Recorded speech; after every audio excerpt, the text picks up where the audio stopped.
আবারও স্বাগত ২১ বিজনেসের সঙ্গে আছি মহিমা পলি। ইরান যুদ্ধে পোয়া ১২ মার্কিন তেল কোম্পানিগুলোর মুনাফায় ভাসছে এসব কোম্পানি। বিশ্ববাজারে জ্বালানি তেলের দাম বেড়ে যাওয়ায় যুক্তরাষ্ট্র ভিত্তিক তেল কোম্পানিগুলোর মুনাফা বেড়েছে ৩০% পর্যন্ত।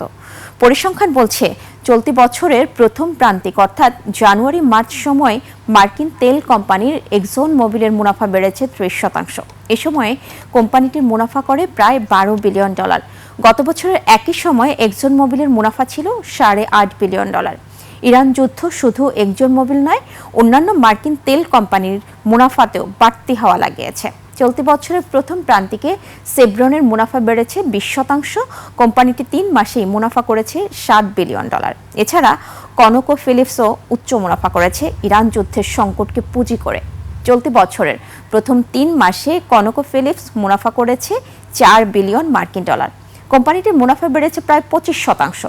অর্থাৎ বিশ্ব যখন প্রবল জ্বালানি সংকটে ভুগছে, মার্কিন তেল কোম্পানিগুলো তখন ভাসছে মুনাফার সাগরে।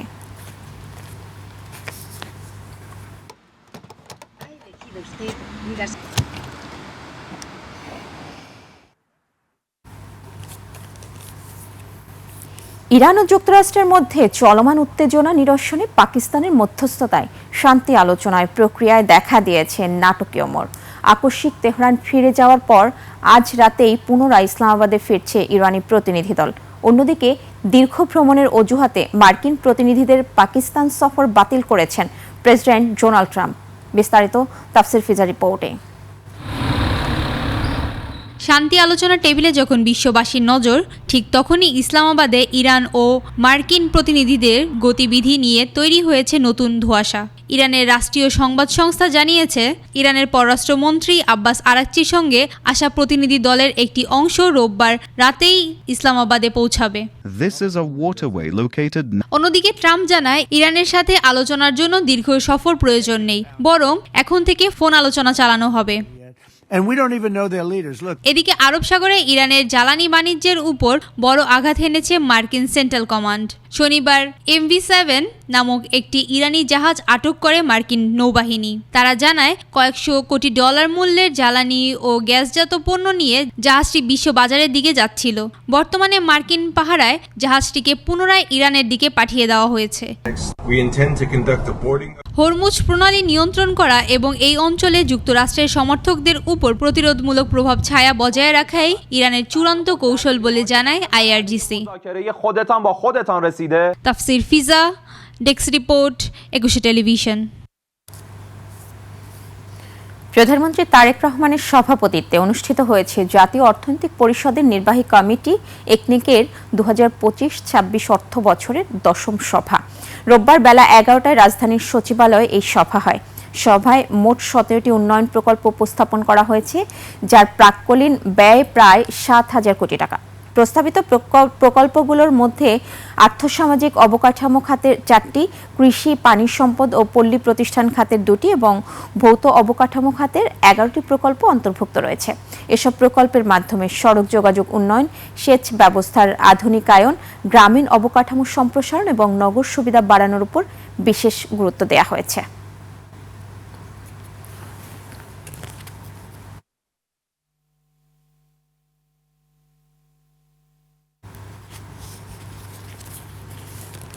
মাছের আঁশ এখন আর বর্জ্য নয়, বৈদেশিক মুদ্রার আয়ের নতুন খাত। রপ্তানি হচ্ছে চীন, জাপান সহ ইউরোপের বিভিন্ন দেশে। পরিবেশ দূষণ রোধের পাশাপাশি তৈরি হয়েছে কর্মসংস্থানও। কুড়িগ্রাম প্রতিনিধি আতাউর রহমান বিপ্লবের তথ্য ভিডিওতে ডেস্ক রিপোর্ট। উচ্ছিষ্ট থেকে সম্পদ, কুড়িগ্রামে এ মাছের আঁশ এখন বৈদেশিক মুদ্রা আয়ের নতুন খাত। কুড়িগ্রামের রাজারহাট উপজেলায় বড় মাছের আঁশ সংগ্রহ করা হয়। এরপর গরম পানিতে ধুয়ে রোদে শুকিয়ে বিক্রি করা হয়। প্রতি মনের দাম ২ থেকে ৪,০০০ টাকা। প্রতি মাসে ৩ মণ ৩.৫ মণ করে আঁশ হয়। রংপুরের লোক এসে আঁশগুলো নিয়ে যায়, ৩২০০-৩৫০০ টাকা করে মন দেয়। মাসে আমার ৮-১০ হাজার টাকা আসে। ওই যে টাকা রইলে আমার সংসারেও বোখা হয়। সুন্দর করে ধুইয়ে নাড়ি দেয়, শুকার পরে যখন ২ মণ হয় তখনই আমরা বিক্রি করে দেই। এই ধরনের কাজ করলে মোটামুটি আমাদের গরিব মানুষের জন্য খুব ভালো হবে। মাছ ব্যবসায়ী তারাও ভালো চলতে পারে। শুধু আঁশ নয়, মাছের নাড়িভুড়িও বিক্রি হচ্ছে মাছ ও পোলট্রির খাদ্য হিসেবে। আঁশ পাইকারদের হয়ে যাচ্ছে জাপান, চীন সহ ইউরোপের বিভিন্ন দেশে। সারা বিশ্বই কিন্তু এখন ধাবিত হচ্ছে যেই কাঁচামালগুলা, যে বিষয়গুলা ব্যবহার করলে মানুষের বা জনস্বাস্থ্যের জন্য সুখকর হবে, ভালো হবে, সেই জায়গায় মাছের আঁশের সামনের দিনগুলাতে নানাবিধ ব্যবহার এবং এর একটা ক্ষুদ্র শিল্প থেকে মাঝারি আকারের শিল্পর অপার সম্ভাবনা আছে এদেশে। একসময়ের উচ্ছিষ্ট এখন সম্ভাবনার নতুন দুয়ার। পরিবেশ সুরক্ষা, কর্মসংস্থান ও বৈদেশিক মুদ্রা অর্জনে কুড়িগ্রামের মাছের আঁশ হয়ে উঠেছে নতুন অর্থনৈতিক শক্তি।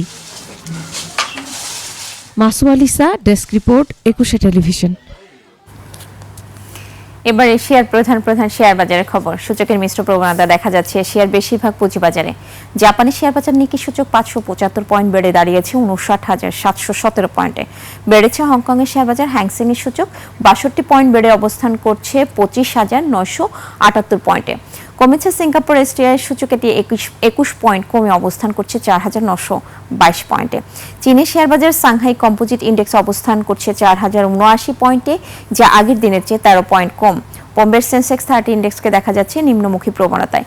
সেন্সেক্সের সূচক 999 পয়েন্ট কমে অবস্থান করছে 76,664 পয়েন্টে।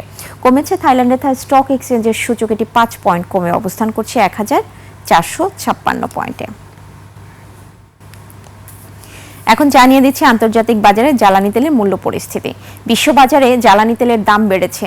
জুলাই 2026 সরবরাহ চুক্তিতে ক্রুড অয়েল ব্রেন্ট ব্যারেল প্রতি বিক্রি হচ্ছে $105.33, যা আগের দিনের চেয়ে প্রতি ব্যারেলে $0.26 বেশি। এবার জানাবো আন্তর্জাতিক বাজারে সোনা ও রূপার দাম। আন্তর্জাতিক বাজারে বেড়েছে স্বর্ণের দাম। প্রতি অউন্স স্বর্ণ বিক্রি হচ্ছে $4,709, যা আগের দিনের চেয়ে $15.36 বেশি। বেড়েছে রূপার দাম। প্রতি অউন্স রূপা বিক্রি হচ্ছে $75.72, যা আগের কার্যদিবসের তুলনায় $0.29 বেশি। আন্তর্জাতিক বাজারে গম, তুলা, চিনি ও সয়াবিন তেলের বাজার দর। বিশ্ববাজারে কমেছে গমের দাম। শিকাগো বোর্ড অব ট্রেডে জুলাই 2026 সরবরাহ চুক্তিতে প্রতি বুসেল গমের ভবিষ্যৎ মূল্য দাঁড়িয়েছে 616.75 সেন্টস, যা গত দিনের চেয়ে 3.50 সেন্টস কম। আন্তর্জাতিক বাজারে তুলার দাম কমেছে। জুলাই 2026 সরবরাহ চুক্তি অনুযায়ী প্রতি পাউন্ড তুলার মূল্য দাঁড়িয়েছে 79.36 সেন্টস, যা গত দিনের চেয়ে 0.09 সেন্টস কম। বিশ্ববাজারে বেড়েছে চিনির দাম।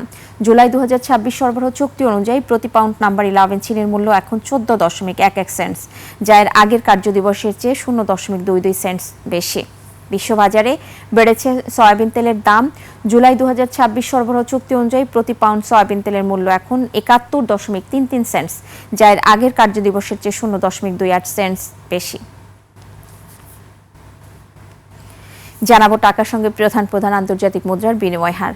আন্তঃব্যাংক লেনদেনে আজ ব্যাংকগুলো মার্কিন ডলার কিনছে 122 টাকা 30 পয়সায়, বিক্রি করছে 123 টাকা 30 পয়সায়। ব্রিটিশ পাউন্ডের ক্রয় মূল্য 164 টাকা 2 পয়সা এবং বিক্রয় মূল্য 71 টাকা 13 পয়সা। ইউরোর ক্রয় মূল্য 142 টাকা 69 পয়সা, বিক্রি হচ্ছে 148 টাকা 81 পয়সায়। জাপানি ইয়েন ক্রয় হচ্ছে 73 পয়সা আর বিক্রি হচ্ছে 82 পয়সায়। এদিকে ব্যাংকগুলো কানাডিয়ান ডলার কিনছে 89 টাকা 7 পয়সায়, বিক্রি করছে 92 টাকা 4 পয়সায়। ভারতীয় রুপির ক্রয় মূল্য 1 টাকা 22 পয়সা, বিক্রি হচ্ছে 1 টাকা 39 পয়সায়।